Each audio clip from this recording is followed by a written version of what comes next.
Donc bonjour. Ah, voilà. Je suis François Musard, donc je suis responsable informatique et BIM dans une agence d'architecture et je suis le cofondateur de l'application Brix et de la méthode Agile BIM.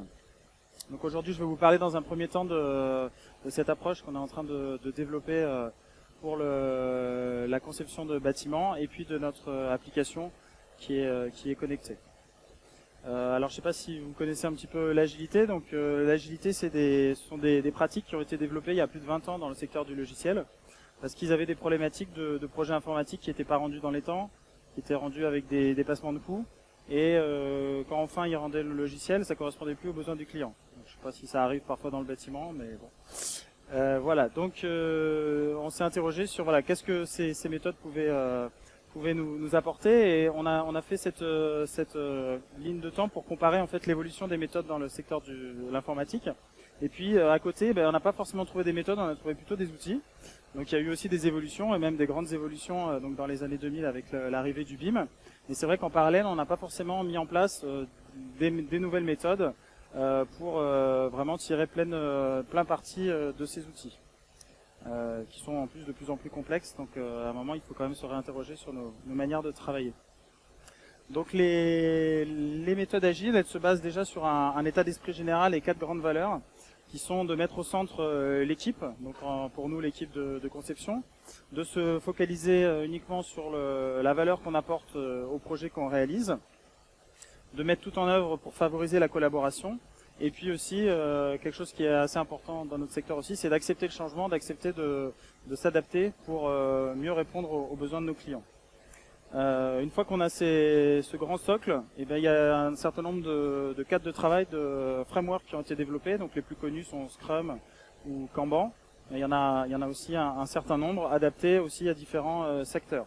Et ces frameworks décrivent un certain nombre de pratiques agiles qui sont assez pragmatiques, et c'est ça qu'on va essayer de traduire nous pour le BIM.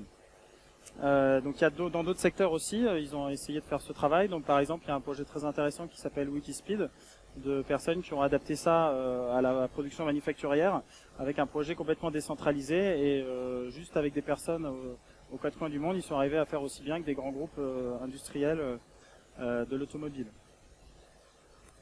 Donc nous, les valeurs qui nous ont paru importantes à mettre en avant dans le secteur du bâtiment, c'est donner plus de transparence au projet et d'avoir une vision globale pour tous les acteurs, pas être chacun dans son silo. Fluidifier la collaboration, bon, ça semble une évidence, mais c'est pas toujours évident. Intégrer le client plus en amont dans la conception, pas juste attendre la fin d'une phase pour lui donner ses documents et puis après, en effet, il n'est pas forcément content du résultat. Et aussi que chacun du coup prennent en compte les changements qui peuvent arriver et développent des méthodes de travail pour pouvoir les intégrer et pas être forcément juste à freiner le changement. Donc l'Agile BIM qu'on a essayé de développer, voilà, c'était pour dire le bâtiment, on a toujours cette fameuse courbe de productivité un peu plate. Le BIM arrive, mais pour qu'il fasse boom, et il ne faut pas juste une couche technique de formation et de nouveaux outils, il faut aussi vraiment réinterroger nos pratiques. Alors en quoi le BIM peut être intéressant par rapport aux pratiques agiles? Une pratique agile qui est assez développée, c'est la pratique du sprint, c'est-à-dire de prendre des périodes de temps précises, d'une semaine, 2 semaines, 3 semaines, et de se dire sur cette période, on va se mettre d'accord sur le travail que chacun va faire, et à la fin, chacun va s'engager à le réaliser et va devoir montrer ce qu'il a réalisé. Donc les maquettes numériques, c'est vrai que ça nous oblige à formaliser un petit peu plus nos envois. On ne peut pas faire comme avec les DWG, à les envoyer à droite à gauche à la demande. Donc en général, dans les conventions BIM, on met en place une temporalité de toutes les semaines, toutes les 2 semaines. Donc toutes les 2 semaines, on va livrer cette maquette numérique. Et donc en intégrant des pratiques agiles, on va en amont développer, se mettre d'accord sur ce qu'il va y avoir dans la prochaine livraison. Et après, chaque équipe sera comptable d'avoir rempli ou pas ses objectifs. Donc ça permet d'avoir plus de visibilité sur le travail de chacun et aussi de savoir aussi ce qui va arriver, de planifier un peu mieux l'avancement du travail. Alors ça, c'est une formalisation qu'on a mis en œuvre avec l'agence d'architecture Enia Architecte sur une proposition sur un projet où on a repris vraiment le schéma de fonctionnement de la méthode Scrum pour ceux qui connaissent, et où en fait les démonstrations faites avec le client se font en réalité virtuelle à partir des dernières versions des maquettes numériques qui ont été envoyées par tous les acteurs du projet. Et puis c'est à partir de ces remarques faites par le client qu'on va redévelopper une nouvelle itération de sprint. Les équipes vont travailler, chacune éventuellement de leur côté ou avec des ateliers thématiques pour avoir une bonne coordination. Elles vont relivrer un nouveau projet. On va faire la revue de projet en réalité virtuelle ou en affichant la maquette en réunion. Et puis on a comme ça un certain nombre de cycles jusqu'à ce que le développement du projet soit assez bon pour passer à une phase supérieure ou pour passer à la phase d'appel d'offres. Une pratique aussi agile qu'on développe avec Enya Architects, c'est la pratique de la rétrospective. Donc ici, il y a un bureau d'études, un bureau d'architecture, une entreprise générale du bâtiment. Et donc, on vient de rendre une phase de conception. Et ben, on se met autour de la table et on dit qu'est-ce qui s'est bien passé dans cette phase. On en discute. Qu'est-ce qui s'est moins bien passé. Et on en discute et pourquoi. Et après, on se met d'accord sur un certain nombre de points d'amélioration qu'on va faire ensemble parce qu'on continue à travailler ensemble dans la phase d'après. Donc, on essaie de se mettre d'accord sur des améliorations. Ça, c'est quelque chose qui marche assez bien. Ça va pas forcément connecté avec le BIM, mais c'est des pratiques de projet. Alors, toutes ces pratiques-là, on les formalise sur un site qui s'appelle agilebim.org. Et sur ce site, vous allez trouver des informations sur des meet-ups qu'on organise pour l'instant sur Paris, avec des coachs agiles qui viennent dans l'informatique, des gens de bureaux d'études, de maîtrise d'ouvrage, d'architectes. Et l'idée, c'est de se mettre tous ensemble autour de la table pour en commun mettre au point ces pratiques, les tester et faire des retours d'expérience aussi sur ces pratiques. Les grands points de cette méthode Agile BIM, donc c'est autour de 3 grands sujets. D'une part, l'organisation du projet en s'inspirant des méthodes Scrum, avec une bonne définition du rôle des acteurs, en particulier avec la convention BIM.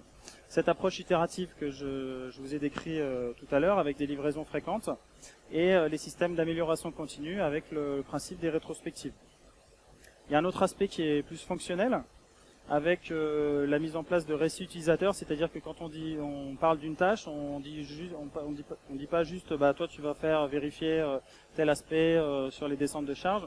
On va aller plus loin, tout le monde se met autour de la table, décrit la tâche, on décrit les tâches ensemble, toute l'équipe de maîtrise d'ouvrage, pas toute l'équipe de maîtrise d'œuvre, pas juste les spécialistes. Et on essaie d'aller assez loin dans la définition pour que quand la tâche est réalisée, elle corresponde bien à ce que chacun attendait. Et il vaut mieux définir les choses en amont que de s'apercevoir en aval que finalement ça correspond pas aux besoins.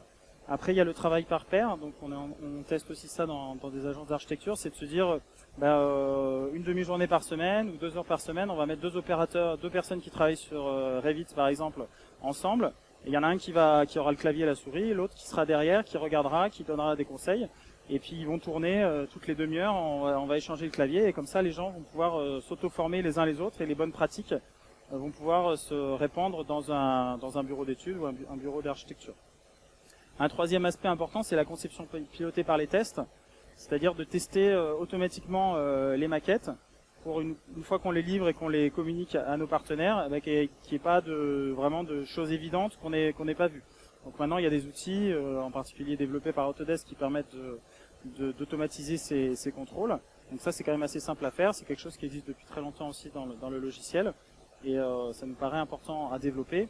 Et la troisième bulle, c'est les aspects plus techniques, avec des pratiques orientées objets. Donc d'essayer de découper les ouvrages en composants modulaires, peut-être un ensemble d'une salle de bain, un logement en tant que tel, et d'isoler ces ensembles pour pouvoir les travailler éventuellement indépendamment les uns des autres. Travailler sur des bibliothèques d'objets, bon ça chacun essaie de le faire, mais ça reste quand même une problématique récurrente. Et puis la problématique de la classification et de la normalisation qui permet d'échanger le plus facilement possible les uns avec les autres. Donc on a ces 3 grands aspects d'organisation, de fonctionnement au jour le jour, et le socle technique en dessous. Nous paraissent les 3 grands points sur lesquels travailler pour développer cette approche Agile BIM. Et donc développer cette approche Agile BIM, c'est développer un écosystème agile avec des BIM managers qui, au-delà de leur mission de BIM management, pourraient aussi faire de l'organisation agile, et aussi des responsables BIM dans différents types de structures. Alors Brix, l'application qu'on développe à partir de ça, va essayer d'orchestrer un petit peu ces différentes pratiques agiles dans un outil. Donc ça va être un espace de gestion de projet qui va être le support de ces nouvelles pratiques agiles. Alors je vais vous faire une rapide présentation des différentes facettes de cet outil. Donc déjà sur l'aspect gestion de tâches. Donc on va avoir différents projets dans notre application et on va pouvoir donc créer des sujets. Donc on a vu un peu ce principe tout à l'heure, la démonstration précédente d'Autodesk. Donc chez nous aussi on va créer des sujets mais qui sont pas forcément connectés directement à la maquette numérique. L'idée c'est plus de partir de la gestion de projet. On va effectivement affecter des lots, des phases à notre sujet pour le qualifier. Et puis une fois qu'on l'aura, on va le définir plus précisément en listant des tâches à l'intérieur pour vraiment pouvoir suivre sa résolution et se mettre d'accord aussi. La liste des tâches, ça va être aussi le moyen de se mettre d'accord ensemble sur qu'est-ce qu'il faut faire pour réaliser ce sujet, qu'est-ce qu'il faut faire pour le sujet soit bien réalisé. Donc là on liste un certain nombre de tâches, on pourra suivre leur avancement au fur et à mesure. On peut affecter ces tâches pour savoir quelle personne va le réaliser. Voilà, donc ça c'est pour la partie organisation. Donc on crée cette grande liste de sujets.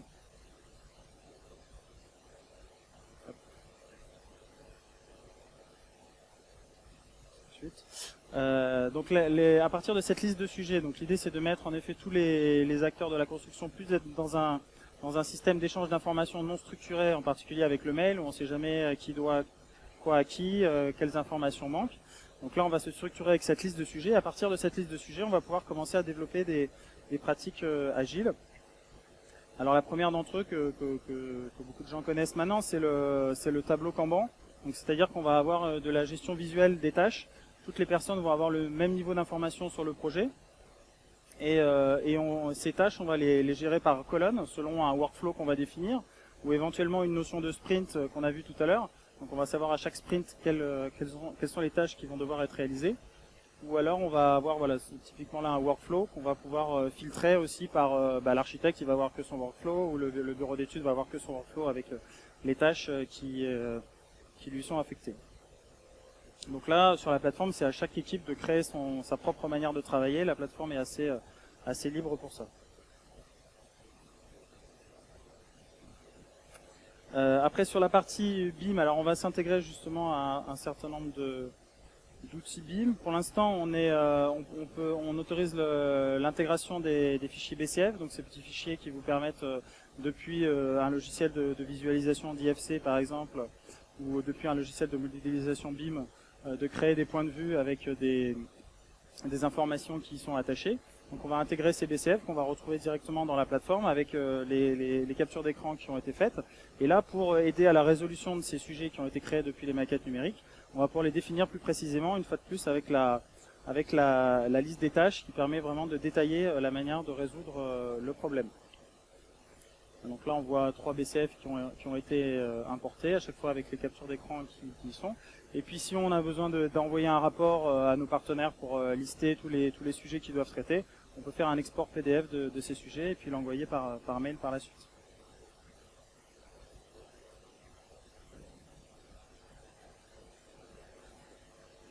Donc ces aspects plus collaboratifs.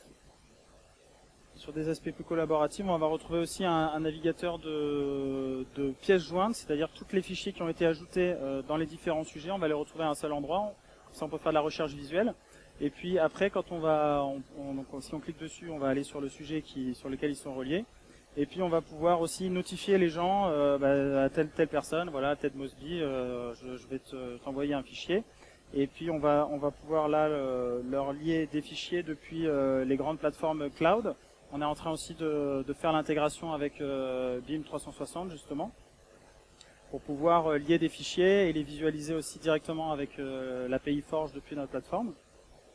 Donc là on voit, et puis une fois qu'on est satisfait de la réponse, on va pouvoir aussi noter quelle était la bonne réponse pour pouvoir avoir une historisation des réponses qui ont été faites et des bonnes réponses qui ont été faites au projet. Donc quand on est dans une phase chantier par exemple, se dire mais pourquoi on avait fait tel choix, et ben dans la plateforme on peut retrouver le système de validation des choix. Donc notre idée, donc comme vous avez vu, on s'intègre avec pas mal d'outils.